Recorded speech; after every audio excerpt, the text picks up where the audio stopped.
அருமை சொந்தங்களே, சுவாமி விவேகானந்தர் அவர்களை பொறுத்தவரை அவர் வாழ்ந்தது வெறும் 39 வயது மட்டும்தான். வெறும் 39 வயது. பெரிய பெரிய மனிதர்கள் நம்முடைய பூமியில கணித மேதை ராமானுஜமாக இருக்கட்டும், ஆதிசங்கர் அவர்களாக இருக்கட்டும், பெரிய மனிதர்கள் எல்லோருமே 40 வயது அவங்க பார்த்தது கூட கிடையாது. எல்லாருமே 40 வயசு கீழே தான். ஆனா அவர்களுடைய கர்ம யோகம், அவர்கள் ஒரு வாழ்க்கையில் அவர்களுடைய சிந்தனை ஒரே சிந்தனை, அதை எடுத்து தன்னுடைய வாழ்க்கை முழுவதும் அர்ப்பணித்து தாய் சரஸ்வதியினுடைய அருளை பெற்று மிக கம்பீரமாக அந்த 39 ஆண்டையும் கூட வாழ்ந்தவர். சுவாமி விவேகானந்தரை பொறுத்தவரை நமக்கு நிறைய பேருக்கு தெரியும். 1893 அமெரிக்கா சென்று சிகாகோவில் செப்டம்பர் மாதத்துல உலக சமய நல்லிணக்க மாநாட்டில் மிக அற்புதமாக பேசினார்கள் என்று நமக்கு தெரியும். ஆனா எத்தனை பேருக்கு தெரியும், சுவாமி விவேகானந்தர் அவர்கள் நம்முடைய கன்னியாகுமரிக்கு 1892 டிசம்பர் 25 வர்றாங்க. அமெரிக்கா போடுவதற்கு ஒரு ஆண்டுக்கு முன்பு. அப்ப தூரத்தில் இருக்கக்கூடிய பாறையை பார்க்கிறாங்க. 2-3 மீனவ நண்பர்களை பார்த்து கேட்கிறாங்க, யாராவது இதுவரை நீந்தி அந்த பாறைக்கு போயிருக்கிறாங்களா? மீனவ நண்பர்கள் சொல்கின்றார்கள், யாரும் இதுவரை போகல, அப்படி யாரும் போகவும் கூடாது, யாரும் இதுவரை சென்றதும் இல்லை என்று. சுவாமி விவேகானந்தர் அவர்கள் நேரடியாக கன்னியாகுமரி அந்த குமரி முனையில கடலுக்குள் அப்படியே தாண்டி குதித்து அந்த பாறையை நோக்கி நீந்தி செல்கின்றார். 25 டிசம்பர் 1892 அந்த பாறைக்கு போனோடனே அங்க நேர தவத்தில் ஈடுபடுறார். 25 முழுவதும் தவம், 26 முழுவதும் தவம். எல்லாரும் பாக்குறாங்க, மீனவர்கள் பாக்குறாங்க, யாரு இந்த மனிதன் நீந்த முடியாத கடல்ல, ஆர்ப்பரிக்கக்கூடிய கடல்ல நீந்தி போய் பாறையின் மீது நேத்து உட்கார்ந்தாரு, இன்னைக்கு முழுமையா உட்கார்ந்திருக்காரு. 27 டிசம்பர் அந்த நாள்ல மீனவர்கள் படகு எடுத்துக்கிட்டு போய் தவத்தில் இருந்த விவேகானந்தருடைய தவத்தை கலைத்து கரைக்கு கூட்டிட்டு வர்றாங்க. சோ இந்த மனிதர் முழு நேரமும் 3வது நாள் தவத்திலிருந்து கலைந்து வெளியே வருகின்ற விவேகானந்தர் சொல்றாரு, இந்தியா இன்னைக்கு நல்லா இல்ல, பாரதம் இன்னைக்கு சிறப்பா இல்ல. இந்த பாரதத்துல நிறைய பிரச்சனைகள் இருக்கு, ஜாதிகள் பிரச்சனை, மதங்கள் சண்டை போட்டுக்கிறாங்க, ஆங்கிலேயர்களுடைய ஆதிக்கத்துக்கு கீழே இருக்கும். இந்த பாரதம் ஒரு பெரிய நாடாக வருமா அப்படிங்கிற சந்தேகம் நமக்கு இருக்கு. சுதந்திரம் கிடைக்குமான சந்தேகம் இருக்கு. 1892 அவர் பேசுறாரு, நீங்க ஞாபகம் வச்சுக்க. அப்ப விவேகானந்தர் சொல்றாரு, என்னுடைய தவத்தில் இருக்கும் பொழுது எனக்கு பாரத அன்னை காட்சி அளித்தாள் அப்படிங்கிறார். பாரத அன்னையை நான் பார்த்தேன், இந்த பாரதத்தினுடைய விஸ்வரூபத்தை நான் பார்த்தேன், இந்த பாரதம் இன்னும் 100 ஆண்டுகள் கழித்து எப்படி இருக்கும் என்பதை நான் பார்த்தேன், இந்த பாரதம் எவ்வளவு பெரிய நாடாக வர முடியும் என்பதை நான் பார்த்தேன். அது எனக்கு பெரிய நம்பிக்கையை கொடுத்திருக்கிறது. ஒரு சன்னியாசிக்கு, ஒரு ஆன்மீக பாதையில் இருக்கக்கூடிய எனக்கு பாரத தாய் காட்சி அளித்து ஒரு பெரிய நம்பிக்கை விதைத்திருக்கின்றார்கள். இதை நாம் எப்பொழுதுமே மறக்க கூடாது. விவேகானந்தருடைய சிந்தனை என்பது ஒரு பாரத அன்னையினுடைய முழு பரிணாமம் என்பது ஒரு வளர்ந்த நாட்டில இளைஞர்களுடைய முழு சக்தியை பயன்படுத்தி அந்த நாடு அடுத்த கட்டம் செல்ல முடியும் என்கின்ற காட்சியை பார்த்த பிறகு அவருக்கு நம்பிக்கை வந்துச்சு. விவேகானந்தரை பற்றி இன்னும் ஆழமா பேசணும் அப்படின்னா 1863 அவருடைய இளம் வயது முழுவதுமே நமக்கு என்ன சந்தேகம் இருக்கு, அதே சந்தேகம் விவேகானந்தருக்கு இருந்துச்சு. அவருடைய குரு ராமகிருஷ்ண பரமஹன்சரை கொடுத்த பொழுது அவர் குருவை அவர் ஏத்துக்கவே இல்லைங்க. நிறைய கேள்வி கேட்டார், அந்த குருவே சந்தேகப்பட்டார். அந்த குருவுக்கு எப்படி வாழ்க்கையினுடைய எல்லா கேள்விகளுக்கும் விடை எப்படி குருவுக்கு தெரியும் என்று கேட்டார். ஆனா சுவாமி விவேகானந்தர் அவர்களும் எப்படி ராமகிருஷ்ண பரமஹன்சரை சந்தேகப்பட்டாரோ, ராமகிருஷ்ண பரமஹன்சரும் விவேகானந்தரை தன்னுடைய சீடனாக ஆரம்பத்தில் ஏத்துக்கிறார். அவரும் விவேகானந்தருக்கு பரீட்சை வைத்தார், விவேகானந்தரும் தன்னுடைய குருவுக்கு பரீட்சை வைத்தார். அந்த பரீட்சையில 2 பேருமே தேர்ந்த பிறகுதான் சீடன் குருவாக ராமகிருஷ்ண பரமஹன்சரை ஏற்றுக்கொள்கின்றார். ராமகிருஷ்ண பரமஹன்சர் தன்னுடைய சீடனாக சுவாமி விவேகானந்தரை ஏற்றுக்கொள்கின்றார். ராமகிருஷ்ண பரமஹன்சர் அவர்கள் இறைவனுடைய பாதத்தில் அடைந்த பிறகு சன்னியாசி தீட்சத்துல நரேந்திர தத்தா என்கின்ற பெயரை சுவாமி விவேகானந்தா என்கின்ற பெயரை மாத்திக்கிறாங்க. மகா காளிய வணங்குறாங்க, ஒரு பெரிய ஆன்மீக தேடல்ல ஈடுபடுறாங்க. 4 ஆண்டுகள் இந்தியா முழுவதும் சுத்தி சுத்தி சுவாமி விவேகானந்தர் அவர்கள் வருகின்றார். 4 ஆண்டுகள் ஏழைய பாக்குறாங்க, இறந்து போனவங்க பாக்குறாங்க, பிச்சை எடுக்கிறவங்களை பாக்குறாங்க, வாழ்க்கையில தேடல் இருக்கிறாங்க, உண்மை சத்தியம் என்ன அப்படிங்கறத தேடுறாங்க. அதன் பிறகுதான் தவ வாழ்க்கைக்கு வர்றாங்க. 1892 எதற்காக இல்லை சொல்லுகின்றேன் என்றால், இன்னைக்கு நம்முடைய இளைஞர்கள் நீங்க ஒரு பெரிய ஆளாக வர வேண்டும் என்றால் பெரிய ஒரு மனிதராக வர வேண்டும் என்றால் வாழ்க்கையில ஒரு கேள்விக்கான பதிலை நீங்க கண்டுபிடிக்கிறோம். நான் ஏன் பிறந்தேன் என்கின்ற கேள்விக்கான பதிலை கண்டுபிடிச்சுக்கிறாங்கத்தான் என்னை பொறுத்தவரை உங்க வாழ்க்கையை ஆரம்பிக்கும். உங்க பிறந்த தேதி இருக்கலாம், பிறந்த வருஷம் இருக்கலாம், நீங்க பர்த்டே கொண்டாடலாம், அதெல்லாம் ட்ரெய்லர் மட்டும்தான்.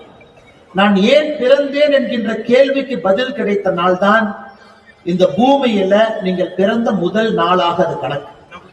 அதுவரை அந்த நாளை நோக்கி செல்வதற்கான விஷயங்களை பார்க்கணும். அதனால்தான் இளைஞர் பெருமக்கள் இன்னைக்கு பாருங்க, மழை வந்துச்சு சைட்ல இருக்கிறாங்க, ஆனா பத்திரிகை நம்பர் பாருங்க மழை வந்து மழையில் நிக்கிறாங்க. ஏன்னா அவங்களை பொறுத்தவரை இந்த வேலையை கர்மமாக பார்க்கின்றார், கர்ம யோக வேலையை. மழை வந்தாலும் பிரஸ்காரங்க ஒரு குடையை பிடிச்சிட்டு நிற்பாங்க, ஒரு கோட்டை போட்டு நிற்பாங்க. என்னைக்கு நம்முடைய இளைஞர்கள் மழையோ இடியோ புயலோ சுனாமியோ எது வந்தாலும் அப்படி நிக்கிறாங்களோ அன்னைக்குத்தான் சாமி விவேகானந்தர் சொன்ன அந்த 100 இளைஞர்கள் நம்ம கிடைத்திருக்கிறார்கள் அர்த்தம். இதெல்லாம் இயற்கை உங்களுக்கு வைக்கக்கூடிய பரீட்சை. மழை பெய்யறனால என்ன தோல் உறிஞ்சா போயிட போகுதுங்க? ஒன்னாகாது. இடி விழுந்தா நம்ம தலைமையில விழுக போகுது, ஒன்னாகாது. இது இயற்கை உங்களுக்கு வைக்கக்கூடிய பரீட்சை. இந்த பரீட்சை எல்லாம் நீங்க பார்த்து பாஸ் ஆகி வெளியே வரணும். எத்தனையோ நாட்கள் நீங்க பார்ப்பீங்க, ஏழைய பார்க்கணும், பணம் இல்லாதவங்களை பார்க்கணும், பிச்சைக்கார நண்பர்களை பார்க்கணும். ஒன்றொன்றும் உங்களுக்குள்ள கேள்வி ஏற்படுத்தும். நான் ஏன் பிறந்தேன், ஏன் பிறந்தேன், ஏன் பிறந்தேன், ஏன் பிறந்தேன் என்பதற்கு உங்களுக்கு ஒரு கேள்வி ஒரு நாள் பதில் கிடைக்கும். இதுக்குத்தான் நான் பிறந்தேன். பணம் சம்பாதிப்பதற்காக பிறந்தேன், தப்பே கிடையாது. பணம் சம்பாதிக்கிறது தப்பே கிடையாது.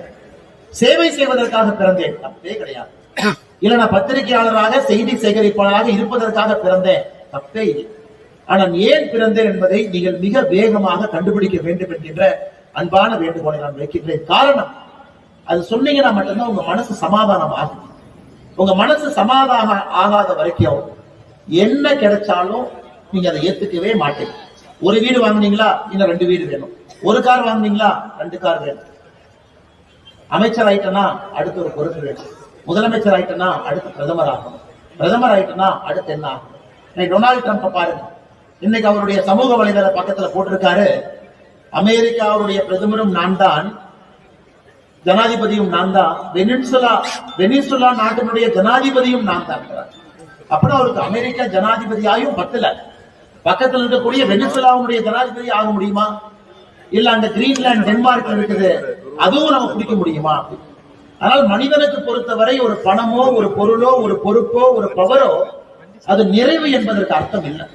அதனால தயவு செய்து நம்முடைய இளைஞர்கள் ஒரு தன்மையோடு ஸ்டெடியா ஆரோக்கியமான வாழ்க்கையை நீங்கள் வாழ வேண்டும் என்றால் ஏன் பிறந்தேன் என்பதை நீங்கள் கண்டுபிடிக்க வேண்டும் என்கின்ற அன்பான வேண்டுகோளை சுவாமி விவேகானந்தர் அவர்களுடைய இந்த பிறந்த நாளில் உங்கள் முன்னால் வைக்க வேண்டும் என்று நான் நினைக்கின்றேன். அருமை சொந்தங்களே, அது மட்டும் இல்லை, நீங்க விவேகானந்தரை படிக்க வேண்டும் என்றால் லெட்டர்ஸ் பை சுவாமி விவேகானந்தா என்கின்ற புத்தகம் இருக்கு. விவேகானந்தர் அவர்கள் தன்னுடைய வாழ்க்கையில் எழுதின எல்லா கடிதங்களையும் தொகுத்து புத்தகமா ராமகிருஷ்ணா மிஷன் போடுறாங்க. 2 புத்தகம் தமிழ்ல இருக்கு, ஆங்கிலத்துல இருக்கு. 2 புக்கு, 2 சேர்த்தீங்கன்னா ஒரு 700 பேஜ் வரும். Letters from Swami Vivekananda. விவேகானந்தர் தன்னுடைய வாழ்க்கையில் எழுதின எல்லா கடிதங்கள் அதுல இருக்கு. அதை வாங்கி படிக்கணும். 35 வயசு கீழே நீங்க ஒரு இளைஞனா இருக்கிறீங்கன்னா இந்த புத்தகத்தை படிக்காம உங்களுக்கு தூக்கம் வரக்கூடாது. இந்த புத்தகத்தை படிச்சுட்டு தான் நீங்க தூங்கணும். ஒரு விஷயத்தையும் அதில் எழுதியிருக்கார். வேதத்தை பத்தி, ஆன்மீகத்தை பத்தி, மனிதனுடைய பிரச்சனைகளை பத்தி, நம்ம எழுதக்கூடிய கேள்விகளை பத்தி, இயற்கையை பத்தி எல்லாமே அதுல இருக்கு. பேராசையை பத்தி எல்லாமே இருக்கு. அதனால் புதுச்சேரியினுடைய இந்த இளைஞர் மாநாட்டில் இருக்கக்கூடிய இளைஞர் பெருமக்களுக்கு என்னுடைய அன்பான வேண்டுகோள், சுவாமி விவேகானந்தனுடைய கடிதங்களுடைய புத்தக தொகுப்பு 2 வால்யமாக ராமகிருஷ்ணா மிஷன் போடக்கூடியதற்கு 35 வயசுக்குள்ள நீங்க அதை வாங்கி படிக்கணும். காரணம், உங்களுடைய வாழ்க்கையினுடைய முதல் கேள்வி ஏன் பிறந்தேன் என்கின்ற பதில் எனக்கு அந்த புத்தகத்தை படித்த பிறகு எனக்கு கிடைச்சிச்சு. உங்களுக்கும் அந்த புத்தகத்தை படிக்கும் பொழுது கிடைக்கலாம் என்று நான் நம்புகின்றேன். தயவு செய்து அந்த புத்தகத்தை நீங்க படிக்கணும். 3வது, விவேகானந்தர் இடத்துல சொல்றார், ஒரு பக்கம் கீதை இருக்கு, ஒரு பக்கம் கால்பந்து இருக்கு. கீதை இருக்கு, கால்பந்து இருக்கு. ஒரு இளைஞனை எதை எடு என்று சொன்னால் விவேகானந்தர் சொல்றாரு, நான் கீதையை தொடு என்று சொல்ல மாட்டேன், கால்பந்தை எடு என்று சொல்வேன். விவேகானந்தர் பாத்தீங்கன்னா ஆன்மீகத்தினுடைய குரு, உச்சபட்ச குரு சொல்றாரு, கீதையை படிக்கிறதுக்கு முன்னாடி கால்பந்து எடுத்து விளையாடுகிறார். ரொம்ப ஆச்சரியம். ஒருத்தர் கேட்டார், சாமி நீங்க கீதையை படின்னு தானே சொல்லணும், ஏன் கால்பந்து எடுத்து விளையாடுன்னு சொல்றாங்க. தம்பி, நீ கால்பந்து எடுத்து விளையாண்டு உடல் உறுதியாக எஃகு போல இருந்தா மட்டும்தான் கீதையை படிச்சா என்ன புரியும் அப்படிங்கிறார். நீ உடம்பை ஆரோக்கியமாக, தேகத்தை வலிமையாக, இரும்பு போல எஃகு போல உன்னுடைய உடம்பை வைத்துக் கொள்ளவில்லை என்றால் நீ கீரை எடுத்து படிச்சாலும் பிரயோஜனம் இல்லை என்று சாமி விவேகானந்தர் சொல்லியிருப்பார். அதனால இன்னைக்கு இளைஞர்களுடைய அடிப்படை என்பது உங்களுடைய உடல் ஆரோக்கியம். அதுக்கு மேல எதுவுமே கிடையாது. 35 வயசு 40 வயசுல ஆரோக்கியமா இருக்கும். 6 பேக் என்பது ஃபேஷன், அதெல்லாம் விடுங்க. நீங்க குமிஞ்சு ஒரு பொருளை எடுக்கும் அளவுக்கு உடல் ஆரோக்கியம் இருக்கணும். Functional fitness. ஃபங்க்ஷனல் ஃபிட்னஸ் தான் என்னங்க? குமிஞ்சு ஒரு பொருள் எடுக்கணும், பாடி ஸ்ட்ரெச் ஆகும். ஒரு பாத்ரூம்ல வழுக்குனீங்கன்னா கூட உடம்பு பின்னாடி இடுப்பு பிடிக்க கூடாது. நம்ம உடம்பை பொறுத்தவரை நீங்க பாத்ரூம்ல வைக்கி விட்டு விழுந்தா கூட ஒண்ணும் ஆகக்கூடாது. எந்திரிச்சாலாம், நார்மலா நிக்கலாம். இன்னைக்கு நம்ம கால் வச்சு வழுக்கினாவே இடுப்பு சுளிர்னு பிடிக்குது, நடந்து போனாவே கால் தடுமாறுது. நமக்கு ஃபங்க்ஷனல் ஃபிட்னஸ் இல்ல. எத்தனையோ பேர் ஜிம்முக்கு போய் வெயிட்டை தூக்கி 6 பேக் வச்சிருப்பாங்க. ஆனா அந்த புல்தடிக்கு பயில்வான்னு சொல்ற மாதிரி கீழே வந்தா ஏதோ இடுப்பு பிடிச்சிக்கிச்சுங்க, ஆனா 6 பேக் இருக்குங்க. விவேகானந்தர் அது போன்ற உடல் ஆரோக்கியத்தை சொல்ல. Functional fitness. யோக கலையை நல்லா பண்ணுங்க. இன்னைக்கு ஹட்டா யோகா நிறைய இருக்கு, அங்கமர்தன யோகா. யோகா அடுத்த கட்டம் போங்க. வெறும் யோகத்தை நான் தியானமா மட்டும் பண்ணுவேன், 2 ஸ்ட்ரெச்சிங் பண்ணுவேன். இன்னைக்கு அங்கமர்தன யோகா பண்ணீங்கன்னா 45 நிமிஷத்துல அப்படியே வேர்வை கொட்டும், வேர்வை கொட்டும். வெள்ளக்கார ஆச்சரியமா பாக்குறான். இந்தியானா யோகானா எல்லாம் அமைதியா மூச்சு தானே விடுவாங்க. இதெல்லாம் அங்கமர்தன யோகா, ஹட்டா யோகா அடுத்த கட்டம். விரலுடைய நுனி எடுத்து மூக்க தொட முடியும் ஹட்டா யோகா. விவேகானந்தர் இதைத்தான் சொல்றாரு. ஜிம்முக்கு போய் வெயிட் தூக்காதீங்க, டம்பளை தூக்கி இதெல்லாம் பண்ணாதீங்க. உங்களுடைய காலுடைய நுனி எடுத்து உங்களுடைய மூக்கை தொட முடிந்தால் ஹட்ட யோகத்துல நீங்க ஓரளவுக்கு நீங்க தேர்ச்சி பெற்றிருக்கீங்க. அதனால இதையெல்லாம் யோசிங்க. இதெல்லாம் நம்முடைய பாரம்பரிய மண்ணில் இருக்கு. இளைஞர்கள் இதையெல்லாம் தேடி தேடி கத்துக்கணும். ஹட்ட யோகா என்ன, அங்கமர்தன யோகா என்ன, யோகத்தையே உடல் பரிச்சையா செய்ய முடியுமா? இதெல்லாம் செய்யும் பொழுது சத்தியமா உங்க உடம்புல கேன்சர் என்கின்ற நோய் வருவதற்கு வாய்ப்பே. ரிசர்ச் என்ன சொல்லுதுங்க? உடம்புல கேன்சர் செல் இருக்குன்னா நார்மல் செல்லை விட 7 மடங்கு அது சாப்பிடும். ஒரு கேன்சர் செல் உடம்புல இருக்கு. நீங்க எங்க பார்த்தாலும் கேன்சர், எந்த வீட்டுக்கு போனாலும் கேன்சர். மாமா வீட்டுக்கு போனா கேன்சர், சித்தப்பா வீட்டுக்கு போனா கேன்சர். ஆனா பேரை மட்டும் மாத்தி மாத்தி சொல்றாங்க. என்ன பேரு நமக்கே புதுசா இருக்கு. கேன்சர் ஏன் வருது? கேன்சர்ல உருவாகக்கூடிய ஒரு செல் நார்மலா இருக்கிற செல்லை விட அது 7 மடங்கு அந்த கேன்சர் செல்லுக்கு எனர்ஜி வேணும். அப்ப கேன்சர் செல்லுக்கு போற எனர்ஜியை குறைச்சிட்டீங்கன்னா கேன்சர் செல் செத்து போயிடும். எப்படி நம்ம பண்ணணும்? இத்தனை காலமாக இந்தியாவுல, பாரதத்துல விரதம் இருக்கு. 24 மணி நேரம் விரதம் இருந்தீங்கன்னா கேன்சர் செல்லுக்கு போற எனர்ஜியை கட் பண்ணீங்கன்னா செல் செத்து போயிடும். சஷ்டி விரதம் 7 நாள் இருந்தீங்கன்னா உடம்புல 1-2 கேன்சர் செல் இருந்தா எல்லா உடம்புலயுமே கேன்சர் செல் இருக்குதுங்க ஐயா. இங்க இருக்கிறவங்க யாரு உடம்புலயுமே கேன்சர் செல் இல்லைன்னு அர்த்தம் இல்லை. அந்த கேன்சர் செல் பெருகும் பொழுது அது கேன்சரா மாறுது. சின்ன சின்ன கேன்சர் செல் அங்கங்க அது ஒளிஞ்சிருக்கும், நமக்கு தெரியாது. அது பரவும் பொழுதுதான் நம்ம சொல்றோம் ஸ்டேஜ் 1, ஸ்டேஜ் 2, ஸ்டேஜ் 3, ஸ்டேஜ் 4. இத்தனை காலமா நாம் என்ன பண்ண? செவ்வாய்க்கிழமை விரதம், வாரத்துக்கு ஒரு நாள் சாப்பிடாதீங்க. ஆட்டோமேட்டிக்கா உடம்புல கேன்சர் செல் இருந்தா செத்து போயிடும். சனிக்கிழமை சாப்பிடாதீங்க, கேன்சர் செல் செத்து போயிடும். வருஷத்துக்கு ஒருக்கா பாடி கிளீன் பண்ணுமா, 7 நாள் விரதம் இருங்க, மொத்த கேன்சர் செல் செத்து போயிடும். எப்படி நம்ம முன்னோர்களுக்கு கேன்சர் வந்துச்சு? யாருக்குமே வரல. நாம விரதத்தை விட்டாச்சு, ஃபாஸ்ட் ஃபுட்டை சாப்பிடுறோம். கென்டக்கி ஃப்ரைட் சிக்கன் ஏதோ பேரெல்லாம் வச்சிருக்காங்க, எல்லாத்தையும் எடுத்து சாப்பிடுறோம். அப்ப என்ன ஆகுங்க? உடம்புல அவ்வளவு எனர்ஜி உள்ள போகும் பொழுது கேன்சர் செல்லுக்கு அந்த எனர்ஜி வேணும். இளைஞர்கள் இதைத்தான் ஃபாலோ பண்ண விவேகானந்தர் சொல்றாரு. வேற எந்த கம்ப சூத்திரமும் சொல்ல. ஆரோக்கியமா சாப்பிடுங்க, ஆரோக்கியமா இருங்க, யோக கலையை ஃபாலோ பண்ணுங்க, ஃபங்க்ஷனல் ஃபிட்டா இருங்க, ஒரு ஸ்போர்ட் விளையாடுங்க. ஆனா நாம இன்னைக்கு அங்கிருந்து எதுக்கு போயிட்டோம்னா செல்போனுக்கு. செல்போன்ல டைப் பண்ணிக்கிறோம், வாட்ஸ்அப்ப பாக்குறோம், இன்ஸ்டாகிராம்ல ரீல் வைக்கிறோம், யூடியூப்ல ஷார்ட்ஸ் போடுறோம், ட்விட்டர்ல ட்வீட் பண்றோம்.